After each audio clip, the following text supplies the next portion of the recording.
The 23rd of June, which the United Nations set aside for recognition and propagation of actions towards achieving the full rights of widows around the world, might have come and gone, but you would agree with me that just one day in a year is not enough to speak on issues which affect about 258 million women with over 584 million offspring, according to the World Widows Report, and they are scattered all around the world, going through one difficulty or the other because of the death of their partners. This episode of Big Story will therefore beam the light on the widows, but this time we will focus on Nigeria, women who have lost their spouses and are left with a burden to cater for their children, and sometimes they have to deal with very unfriendly cultural demands. That's our story. You're welcome. I'm Ini John Mekwa.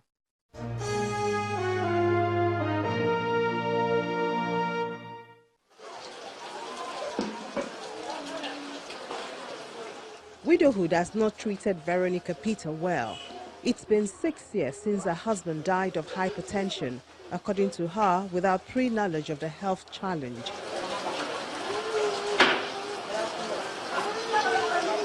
After the rent expired in their former accommodation, she has had to move around quite a bit before ending up here in Orile-Agege area of Lagos. Not an area she would have loved to stay, but her options are very limited. Mrs. Peter lives in this single room with her 6 children.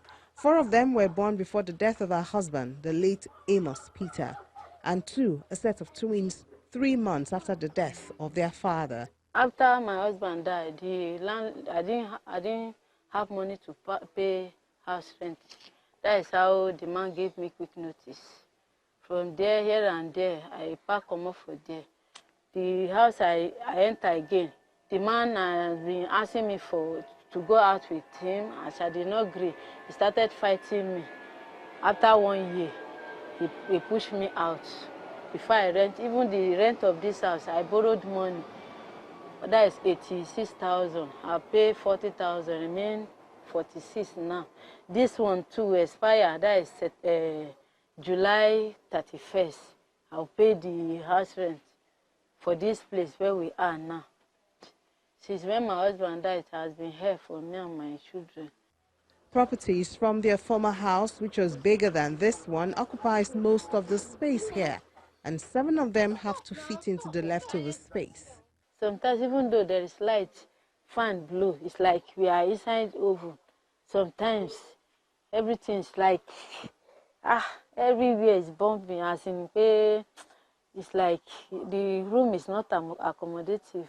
As in, it's not okay for me and my children. Because if all of them, because the first one is 14 years, the other one is 13 years, the other one is 12 years, and 11 years, and because they came back now everywhere, it's like I should run outside to stay. Because it's not okay, no see as it is small like this. Just they manage it. Mrs. Peter says before the demise of her husband, she owned a shop where she sews and sells textile and accessories, but sustaining the business is now difficult. I have shop, that is, I did not have money to buy market in the shop. Even I hold them almost 2 years and 6 months now. They have gave me quick notice for the shop. That I didn't afford to pay the place, I should quit. I know where to pack my load because I have machine there. So even the machine is not that okay again, but I didn't know where to pack it in. I didn't have any market at all for shop. I sew clothes, but I dey buy this sample lace, they sew blouse, they sell go aswani, they go Dumota, they buy material, but no money. All of this with 6 children to cater for without assistance from in-laws or family members. They are going to public school. Even this money gone, they didn't eat before they go to school. As they're coming back from school now, this one is crying that he's hungry. But I hope that God will provide what they will eat. Sometimes that is how it be. Sometimes you think even eat, sleep. For straight. So one certain time, it was this girl that even saved me. I buy Ota pepper already. I want to, because life has already tired me. No food, no money, nobody, no help. Even some people, they are trying to help me. say I won't end you. They will try to send something before the end of thing. I didn't hear anything again. While the challenge of Mrs. Veronica Peter is economical, there are other issues which seem tied to the fiber of Nigerian culture. Mrs. Rose Okafor enjoyed a blissful marriage for 26 years with 2 children, but that did not cover her from a 4-month compulsory mourning tradition, which she describes as dehumanizing. There's what they call the first burial and the second burial. The first burial was the one where the corpse is being interred. That's when the mourning, the counting of the mourning for the widow starts. So after the first burial, I was supposed to go after a month to remove the clothes, a particular clothes I am wearing, which I must not wash in the daytime. I don't comb my hair. I don't go to public places. I don't go to the market. I am restricted at a place. I was told I'll be sleeping on either a bare floor. I don't sit on the couch. I don't sleep on the bed. I don't go to the market. I don't go to any public function. I was only allowed to go to church because I told them I'm a Christian. After about, when it was 3 months plus, I traveled back home. I was told they read the riot acts again. They called the daughters of the land. They called them the Umuada. They said there's what they call Egunyi Fenaka. I wouldn't know what that means. But I know when they came, they were the one reading the riot act. That henceforth, anything I eat with, anything I touch must be burnt. I was kind of ostracized. I don't bathe. I bathe as early as 5 a.m. Nobody must see me bathing. I don't wash my clothes and sun it. I remain without clothes for like the 7 last days before my hair was shaved. I was confined in a room. So the morning go on. I was just praying. In fact, I was fed like a dog. I was not happy about it. I was not comfortable with it.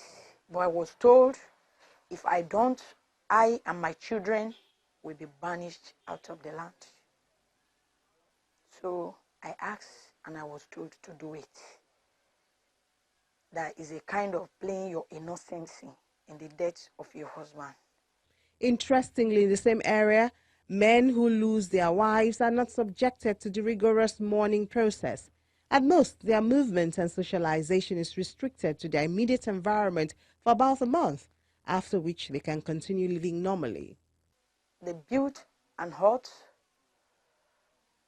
opposite my husband's grave, and they told me that once at the first cockcrow, I should come out, cry around the grave until my mates that are married in that village comes out to join me. I should scream, cry at the top of my voice while they come out to join me. And from that 2 a.m. that I came out, I cried, and some people was coming out. They were coming out in twos and like that, and they joined me. So this very thatch that they built opposite my husband's grave, that was during the last days of my mourning. I slept there. I came out at exactly 2 a.m. I sat there. They set firewood. The thing was burning.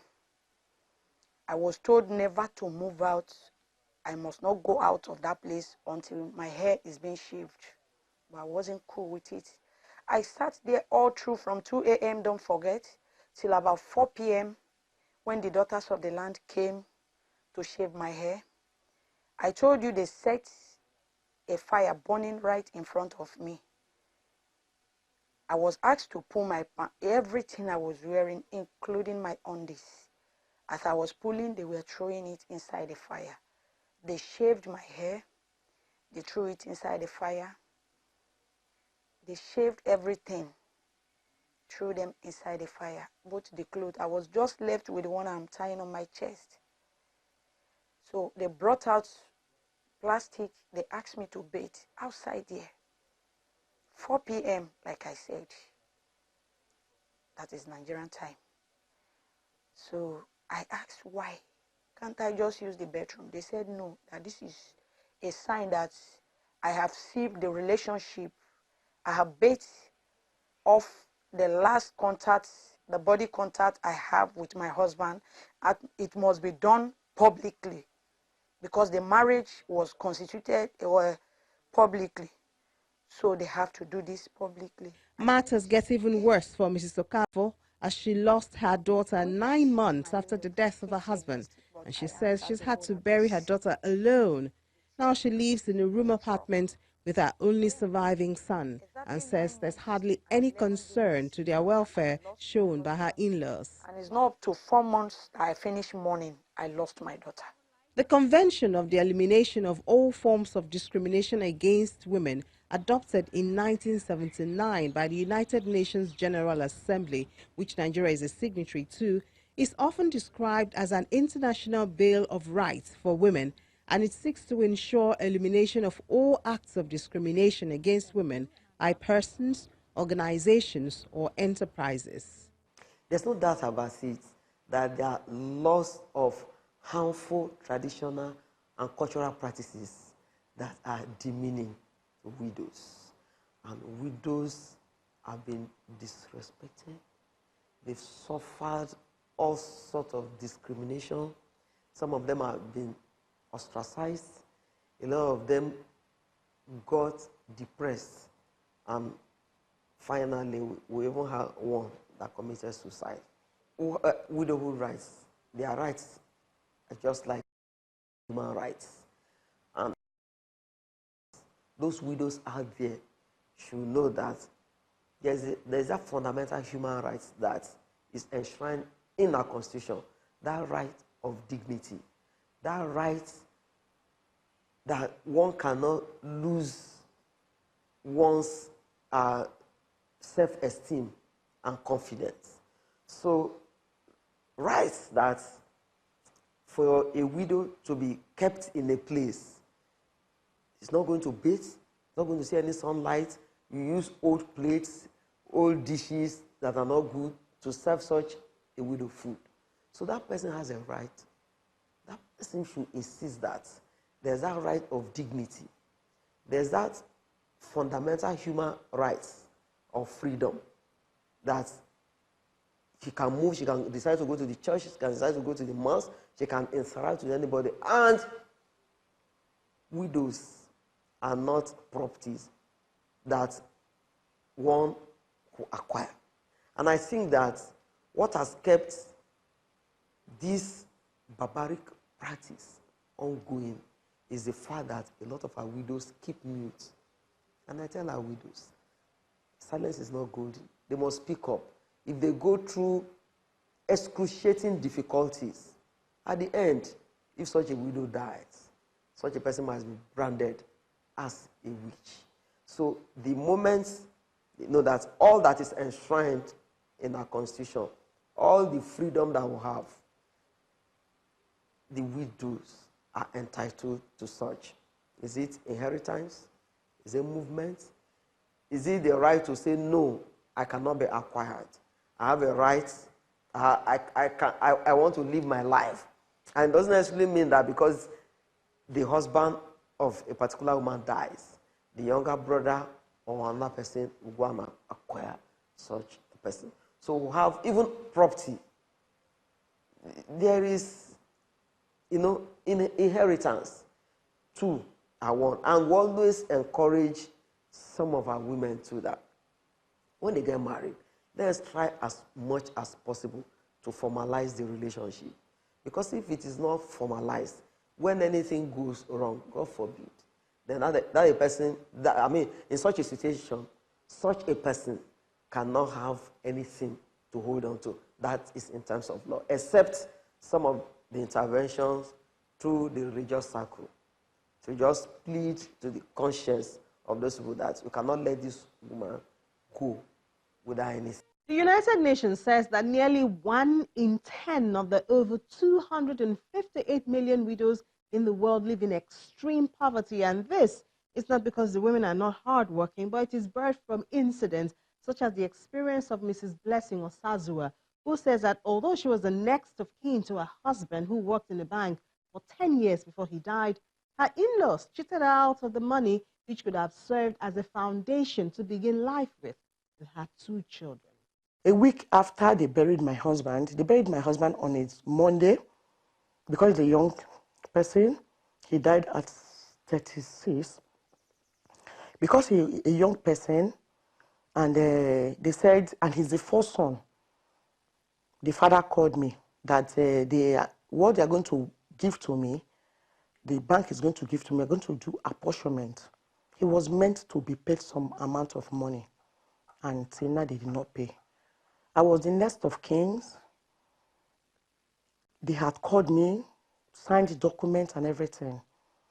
For me to call and say, okay, the very fateful day I was meant to receive the alert or come and pick up the check to sign off for the check. I went there, they said they could not find the name in the system, and I raised the alarm. In the process, an insider told me with confidence, because I sued them, I involved the legal practitioner in Keyamu and Keyamu chamber. And I had one of his friends that resigned from Zenith Bank. He helped me out. He called me, the legal department called me and said they checked the system. I found out that an insider that happened to be a management staff, a top management staff, happened to be his uncle, signed off that money to his father. And I cried out. But people around just told me I should just keep calm, that money will go. I should just have my peace. And that is it. Till now, I've been carrying the burden to train the children. Mrs. OSAZUWA says she was 2 months pregnant when her husband died, and now without a job at hand and entitlement from her husband, succor came to her at the lowest level of her life through Rose of Sharon Foundation, which caters for the education requirements of her 2 children. She's obviously one of the fortunate widows, because if they venture out into the commercial world to get loans, another challenge resurfaces. Parenting is another challenge which the loss of a spouse poses. Children who normally require the input of a father and mother are now left with just one parent. Like 2 weeks ago, one of the widows called me that her son is in 300 level, only for her to discover that he has over 17 carryovers. And each time in the past that he will call the boy, I want to come to your school, the boy will warn her not to try that, he should not visit the school. But I know if he's a father, there is nothing that your son that you are paying the school fees for will tell you not to come to my school, not to call my lecturer, not to investigate, that will make you to. The more reason he's telling you not to come, the more reason you should be able to begin to think that something must be going wrong. So she called, she was crying, and then I said, okay, you need to visit the school. And when he told the boy said, don't come. So she has to now call the pastor to get involved. And then the pastor apparently has someone in the school. So they now had to go through the person to get to know the real issue that the boy is facing, why all this carryover and all of that. So we have a lot of them like that. One of them was even beating her mother at a time. So we summoned her to the office. We constitute a team of senior staff to counsel the person. Morals and values are mostly passed on to members of the society in Nigeria through religious bodies, which is why many have left a part of the responsibility of caring for the needs of the widows at their doorstep. The church can still do more by making sure that they see to their welfare, whatever they can do. We know that they cannot do everything, but if it is to be giving them money or food stuff every month, they will know that something is coming from somewhere for them, like those that did not have good job before their husband died. And the government can also do more by making sure that those who have their fathers and their mothers around, When they pay something, they should be able to lessen the fatherless home or the orphans. They should be able to give them, even if possible, scholarship. If they can give them scholarship, there's nothing wrong in it. Running an inclusive government so their voices and needs are captured in policies is another suggestion in giving succor to the widows in Nigeria. At the moment, though, it seems there are even less women involved in governance, so the present hope is that the men will become more conscious of the need to empower women. My understanding is that once you can empower the woman, you can actually take care of so many areas in the society. They are the one that is always there for the children, look after the children. The men are always busy. Permit me to say that personally, I feel the women are actually more committed to family. They appear to be more responsible than the men. That is not to say that men are not responsible, but from my own perception and experience to date, I feel that empowering women will go a long way to actually stabilize the family and stabilize the society. But the challenge we've always had is the fact that we feel that everything should actually just be given to us on a platter of gold. That's actually the human mentality, but nobody does that. It will never happen anywhere. Even in the Christian faith, there must be a body that is designated for widow or women for attention to be given. Once you don't create the structure that can drive it, it's more like a form of coalition or registration where different widows can be registered. And then you know that in this local government, in this ward, we have this many widows.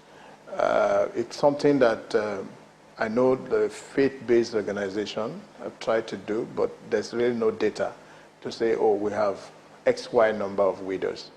But the way we can give attention is let the Ministry of Women Affairs have some form of data where all the widows can be registered. And anyone who is interested in helping, either at the ward level or at the local government level, you have a data to work with. If, for instance, I say X, Y amount is released for widow, it's going to be misappropriated, because how do you now come about who in the area or in the location you're going to focus on to give this amount of money or the support that is required to? So there has to be some form of statistics, and I believe the Women Affairs Ministry, all states have a Women Affairs Ministry, can actually do that. But there are some vacuums which cannot be filled in the life of widows, which is why they ask that the material part be given great consideration by the society. I can remember when I lost my husband, I was in and out of hospital. I was having constant treatment, I wasn't getting better. So it was more of my emotions was already affecting my health. So it had a lot of things together that comes with the grief and the sorrow you go through. I won't dispute that it's a lot of work, because most times when I just realize I'm the only one in it, sometimes I get really angry.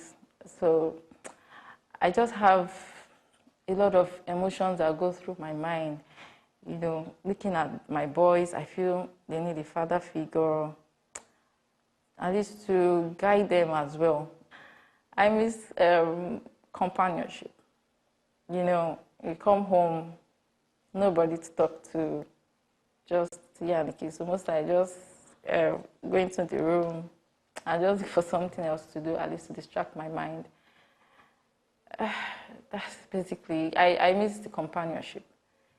Aside the other obvious challenges, but at least somebody around to talk to most times when you need to share some things. You don't have that kind of person around anymore.